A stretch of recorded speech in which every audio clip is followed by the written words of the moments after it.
عسلامة. ذات ليلة وأنا أتجول في شوارع المدينة العتيقة تساءلت: لماذا تطل علي أشجار الياسمين من فوق جدران كل البيوت؟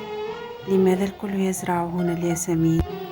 في الأصل الياسمين هو اسم فارسي ويعني هدية من الله.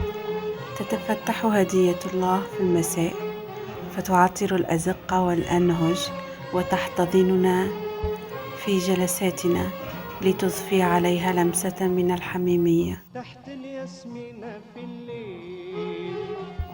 في تونس يهدي المحب الحبيبة مشموم الياسمين لترشقه على شعرها أو على صدرها، أما هو فيرشقه فوق أذنه.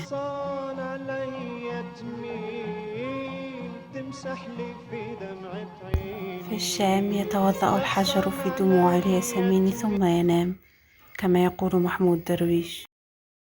أما في مصر فتتزين الفتيات في شم النسيم بعقود زهور الياسمون، عطر الطبيعة.